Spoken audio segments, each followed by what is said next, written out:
வணக்கம். அடிப்படை உரிமைகள், சமத்துவ உரிமை மற்றும் சுதந்திர உரிமை, ஆர்டிகிள் 14 இருந்து 22 வரைக்கும். அடிப்படை உரிமைகள் அப்படிங்கிறது பகுதி 3ல் இருக்கிற அரசியலமைப்போட மிக முக்கியமான பகுதி. இதுல சமத்துவ உரிமை, சுதந்திர உரிமைங்கிறது 14 இருந்து 22 ஆர்டிகிள் வரைக்கும் வரும். சமத்துவ உரிமைங்கிறது 14 இருந்து 18 வரைக்கும், சுதந்திர உரிமை 19 இருந்து 22 வரைக்கும் ஆர்டிகிள்ஸ்ல வரும். ஸோ ஃபர்ஸ்ட் ஒன் சமத்துவ உரிமை, ஆர்டிகிள் 14 என்ன சொல்லும் அப்படின்னா, சட்டத்தின் முன் அனைவரும் சமம், அந்த சட்டத்துக்கு முன்னாடி எல்லாருமே சமம், சமமான பாதுகாப்பு எல்லாருக்குமே இருக்கு அப்படின்னு சொல்லியிருப்பாங்க. ஆர்டிகிள் 15 பாகுபாட்டை தடை செய்தல், மதம், இனம், ஜாதி, பாலினம், பிறப்பிடம் இதெல்லாம் வச்சு ஒருத்தங்களை பாகுபாடு காமிக்க கூடாது அப்படின்னு சொல்லியிருக்கோம். ஆர்டிகிள் 16 பொது வேலைகளில் சம வாய்ப்பு, நம்ம கவர்மெண்ட் ஜாப்ல சேர்றதுக்கு நமக்கு ஈக்குவல் ரைட்ஸ் இருக்கு, ஈக்குவல் ஆப்ஷன்ஸ் இருக்கு அப்படின்னு சொல்றது.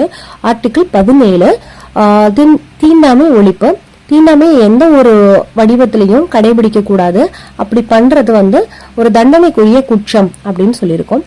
ஆர்டிகிள் 18 பட்டங்களை ஒழித்தல், ராணுவ மற்றும் கல்வி சார்ந்த பட்டங்களை தவிர அரசு கொடுத்த பட்டங்கள், அதாவது பிஃபோர் இண்டிபெண்டன்ஸ் கொடுத்த பட்டங்கள் எல்லாமே தடை செஞ்சிருக்காங்க.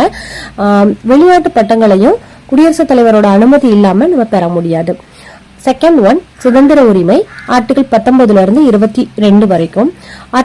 ஆர்டிகிள் 19 6 முக்கிய சுதந்திரங்களை பத்தி சொல்லுது.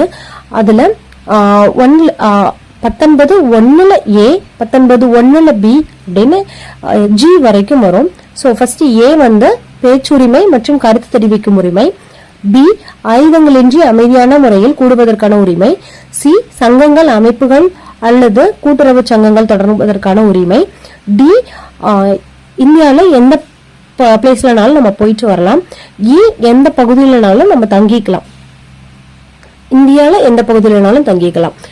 அடுத்து F சொத்து உரிமை, அதை நீக்கிட்டாங்க, 300A இப்ப இருக்கு. அடுத்து G எந்த ஒரு தொழிலையோ வணிகத்தையோ செய்யும் உரிமை. நெக்ஸ்ட் ஆர்டிகிள் 20 குற்றங்களுக்கான தண்டனையிலிருந்து பாதுகாப்பு அப்படின்னு சொல்லுவோம். இதுல ஒருத்தங்களை நம்ம அக்யூசேஷன் பண்றோம் அப்படின்னா 3 முக்கியமான பாதுகாப்பு கொடுக்குது இந்த சட்டம், இந்த ஆர்டிகிள். அதுல ஃபர்ஸ்ட் ஒன் முன் தேதியிட்ட சட்டமின்மை, அதாவது குற்றம் செய்யப்பட்ட நேரத்துல என்ன சட்டம் நடைமுறையில் இருந்ததோ அதன்படிதான் நம்ம தண்டனை கொடுக்கணும். இரட்டை தண்டனை ஒழிப்பு, ஒரே குற்றத்திற்காக ஒரு நபரை 2 முறை தண்டிக்க கூடாது. 3வது சுய வாக்குமூல தடை, அதாவது அவங்களுக்கு அவங்களே சாட்சி சொல்லிக்க முடியாது அப்படின்னு சொல்லியிருப்பாங்க. ஆர்டிகிள் 21 வாழ்வு மற்றும் தனிப்பட்ட சுதந்திரக்கான பாதுகாப்பு, சட்டத்துல நிலைநாட்டப்பட்ட நடைமுறையின்படி எந்த ஒரு மனுஷனோட உயிரையோ இல்ல தனிப்பட்ட சுதந்திரத்தையோ பறிக்க முடியாது அப்படின்னு சொல்றதுதான் ஆர்டிகிள் 21. இல்ல 21A கல்வி உரிமை, அதாவது ரைட் டு எஜுகேஷன், 6ல இருந்து 14 வயது குழந்தைகளுக்கு இலவச மற்றும் கட்டாய கல்வி வழங்கணும். இத சொல்ற அமெண்ட்மெண்ட் 86th அமெண்ட்மெண்ட் 2002ல ஆட் பண்ணிருக்காங்க. ஆர்டிகிள் 22 சில வழக்குகளை கைது செய்வதற்கும் காவல்ல வைப்பதற்கும் எதிரான பாதுகாப்பு. ஒரு நபரை கைது செய்யறதுக்கு முன்னாடி அவங்கள்ட்ட என்ன ரீசன்ங்கிறத சொல்லணும். அந்த நபர் அவங்களோட அட்வொகேட் ஒரு லாயர்ட்ட கன்சல்ட் பண்ணிக்கலாம். வித்தின் 24 ஹார்ஸ்க்குள்ள அவங்க மேஜிஸ்ட்ரேட்ல ஆஜர்படுத்தப்படணும். இத சொல்றது ஆர்டிகிள் 22.